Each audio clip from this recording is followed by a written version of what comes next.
Hola, ¿qué tal? Muy buenas tardes. Estoy siendo lunes 23 de noviembre del 2020 en su programa Cosmonautas Filosóficos. Transmitimos la edición 576 desde la ciudad de Matamoros, Tamaulipas, ciudad fronteriza con Brownsville, Texas. Muy bien, hoy tenemos a un gran invitado, a nuestro co-conductor, el filósofo maestro Alfonso Vázquez Salazar. eh, con licenciatura en filosofía por la UNAM, con maestría en filosofía por la UNAM y actualmente estudia el doctorado en filosofía por la UNAM y también redactó el libro Perfiles Mexicanos, ensayo sobre una filosofía mexicana contemporánea. Es catedrático de la Universidad Pedagógica Nacional y también fue catedrático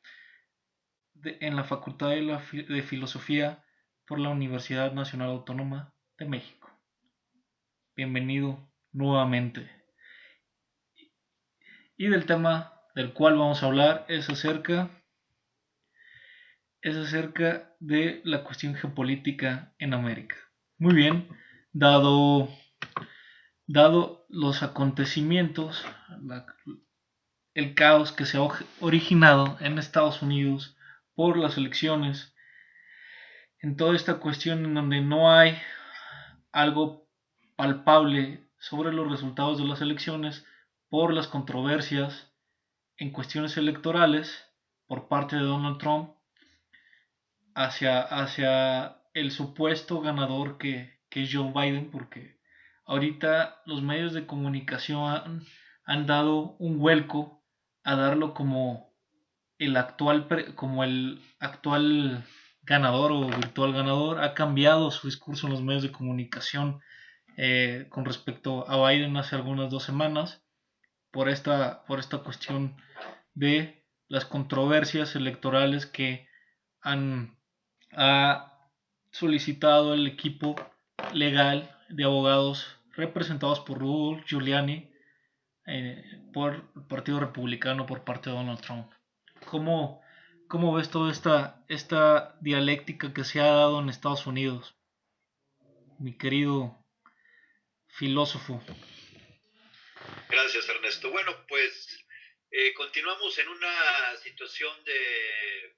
impasse, es decir, en un estancamiento Uh-huh. político, electoral, donde ninguno de los principales actores políticos en esta contienda por la presidencia de la República estadounidense, ninguno de los actores políticos da su brazo a torcer. Y francamente estamos en una especie de encharcamiento, no se avanza ni hacia un lado ni hacia el otro. Y bueno, es una estrategia que de antemano se perfilaba desde que prácticamente cerraron los distintos centros de votación, los distintos centros electorales. Y si bien es cierto que hubo un apresuramiento por parte del equipo de Joe Biden para formalizarlo como el virtual ganador de la contienda y generar esa percepción mediante este madruguete mediático que realizaron los distintos medios de comunicación, auténticos, corporativos, transnacionales, globales, de alcance y de plantación, de distinta magnitud a lo largo del globo, pues eso no fue suficiente. Y Trump, bajo una estrategia de calmar las aguas, de demorarlas, de contenerlas, a pesar de las presiones por parte de las invitaciones y las felicitaciones que han realizado distintos mandatarios a lo largo del mundo, atizados por esta estrategia de apresuramiento por parte del equipo demócrata, pues Donald Trump, por el contrario, al igual que su equipo político electoral, han optado por una estrategia de contención, de despresurización, de alargamiento y de enfocarse primero a tratar de generar controversias, sobre todo en los estados con sospecha de algún tipo de irregularidad o de anomalía electoral, y por otro, pues ir perfilando una estrategia jurídica con el objetivo de llegar a la Suprema Corte de los Estados Unidos, donde con una mayoría republicana pueden resolver de manera favorable a la candidatura de Donald Trump para que renueve un periodo más en la presidencia. Entonces estamos en este interregno. Bueno, interregno es decir algo de manera también desproporcionada. Realmente el poder formal está cubierto de manera efectiva por el presidente Donald Trump,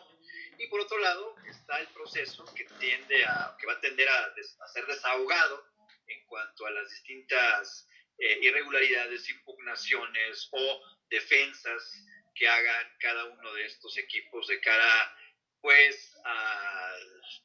resultado final de la votación. Entonces, estamos acudiendo también a algo completamente inédito. Por un lado, creo que no se había visto de una forma tan evidente el desarreglo institucional que existe en este momento en los Estados Unidos de Norteamérica. Es decir, se observa pues una tensión, una dialéctica signada por la tensión entre el denominado Estado profundo, conformado por los aparatos y por las distintas agencias de inteligencia como la DEA, por un lado, la CIA, el FBI, etcétera, en abierta colisión con las instituciones de representación política y de los poderes formales de los Estados Unidos de Norteamérica, la presidencia o el ejecutivo, el Congreso y la Corte Suprema. Entonces, hay una colisión entre estas instituciones, evidenciada sobre todo por el caso del general Cienfuegos, que después hablaremos sobre esta situación en particular, pero creo que refleja esa tensión que se explica por la naturaleza de estas agencias que respaldan el consenso neoliberal global y que entran en contradicción, en abierta colisión o enfrentamiento con el gobierno de Donald Trump, que busca pues una reactivación económica desde coordenadas nacionalistas, desde la perspectiva de un nacionalismo económico, y que finalmente llevan a un encontronazo. Entonces, pues Trump está demorando, está conteniendo, y creo que ese juego del estira y el afloja, aunque aquí Trump no está aflojando en nada, pues lo vamos a ver hasta diciembre, hasta enero quizá, y se va a prolongar. Se va a prolongar porque no se ve una solución de manera inmediata. Y bueno, en eso se encuentra en estos momentos la democracia pues más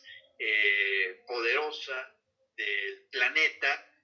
la cual, hay que decirlo, ha entrado en crisis, en una crisis orgánica, sobre todo porque hay una fractura que, insisto, es evidente y no se refleja solo en la colisión entre el Estado profundo y los poderes políticos formales, sino en el seno de la sociedad estadounidense, donde hay una abierta disputa por dos proyectos de nación, por dos proyectos de país, por dos proyectos de sociedad, los cuales a su vez tienen un efecto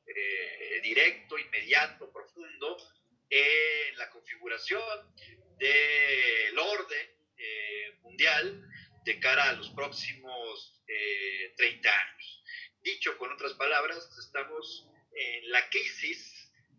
final, quizá, del globalismo neoliberal, del neoliberalismo, si lo queremos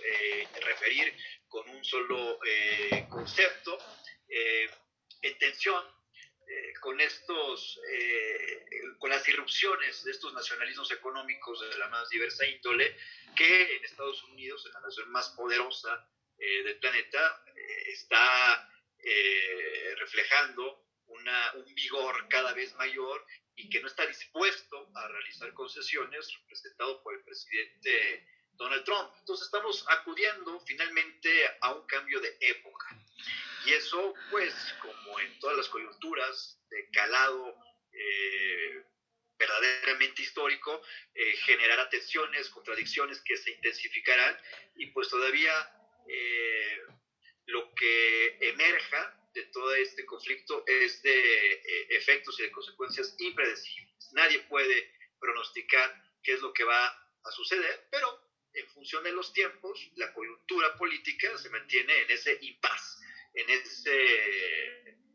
estancamiento, donde con firmeza Donald Trump demora el reconocimiento y defiende su triunfo, y por otro lado,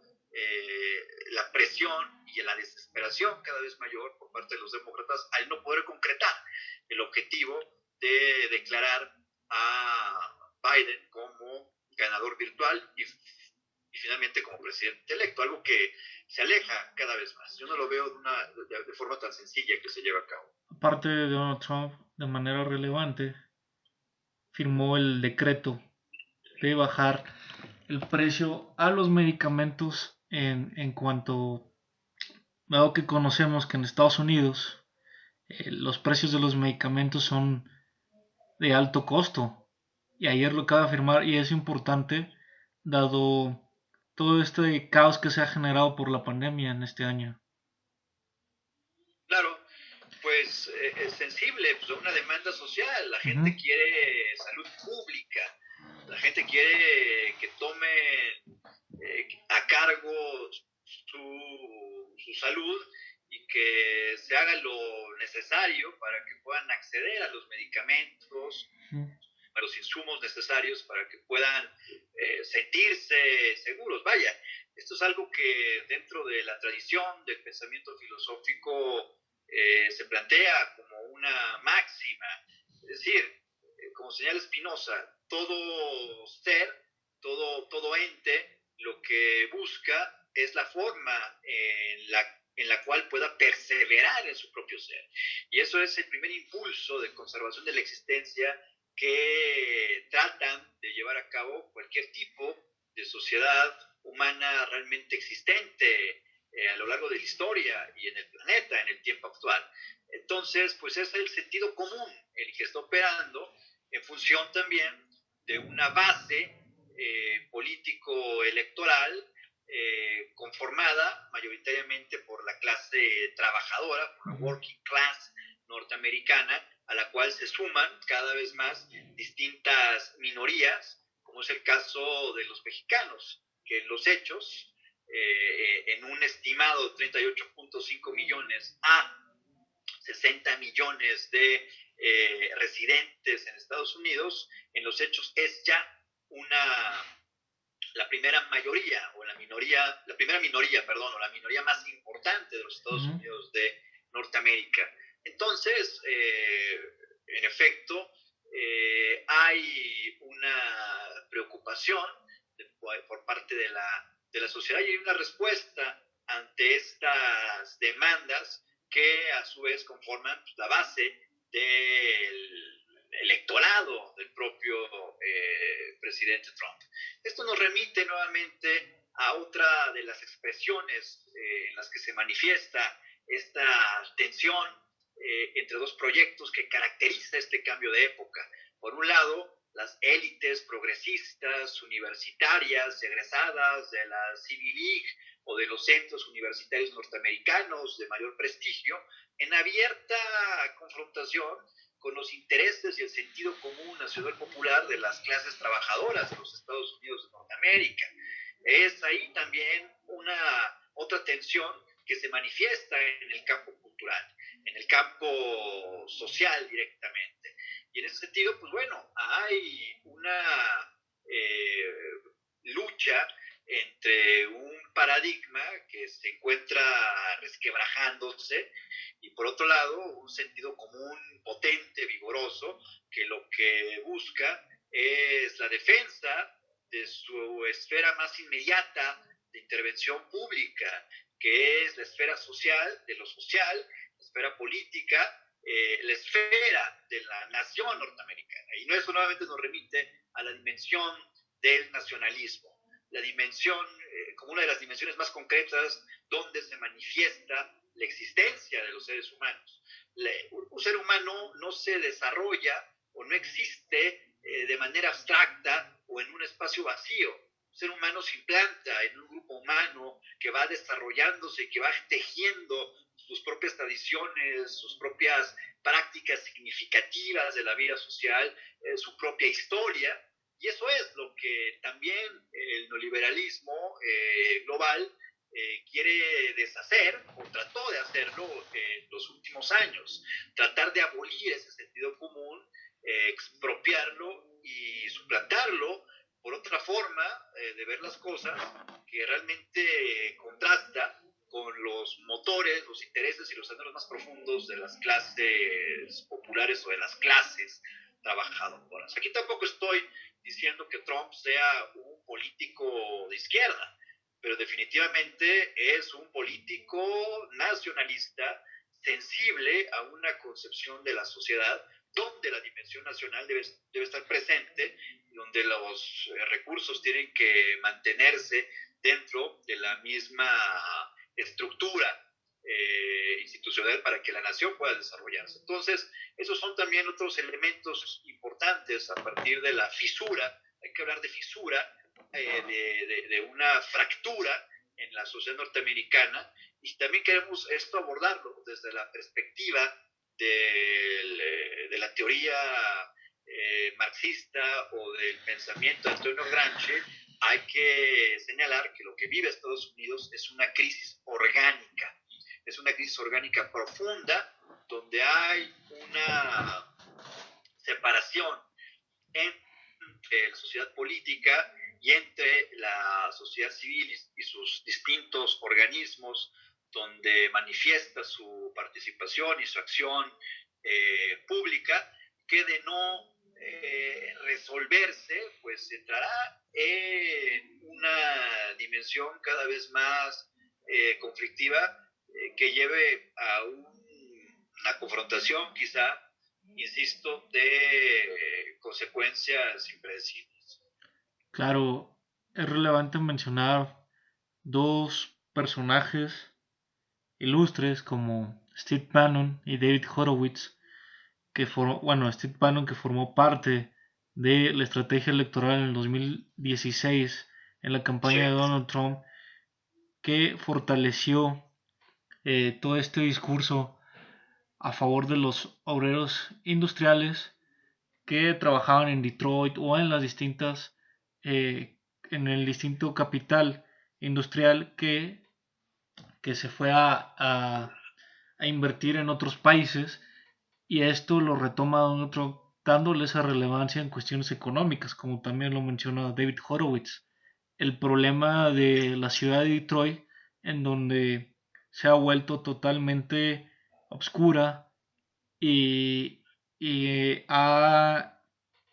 ha elevado los números de desempleo en aquellos lares. Y eso es lo que ha intentado implementar económicamente Donald Trump. Así es, sí, así eh, es una política económica que busca reactivar estos grandes centros industriales que en algún momento caracterizaron pues el esplendor del desarrollo económico estadounidense, que iba a la par de un beneficio a las clases trabajadoras y con ella pues a las distintas migraciones que buscaban la realización del sueño americano, digámoslo de manera concreta, de los mexicanos migrantes en el suelo estadounidense, que ahora son millones, casi 40 millones, incluso hay algunos que estiman una cifra aún mayor, hasta los 60 millones, como ya lo mencioné en el anterior segmento. Entonces todo eso pues lleva claramente a la conformación de una base social, de una masa dispuesta a defender aquello que le arrebataron hace décadas y que ya no están dispuestas a dejarlo ir. Entonces va a ser sumamente interesante la forma en la que se vaya resolviendo cada una de estas cuestiones presentes en la actual coyuntura política norteamericana. Yo veo que Trump no está dispuesto a ceder. Yo veo al presidente Trump con una firmeza, con un aplomo. Hay distintos medios, comentócratas y periodistas pagados por las grandes agencias de noticias globales que lo ridiculizan, lo caricaturizan como un enloquecido, un desquiciado, un loco, un soberbio, un necio, un berrinchudo, etcétera. Cada uno de estos adjetivos que escuchamos y que leemos en las distintas figuras que ocupan la diáspora virtual de Twitter.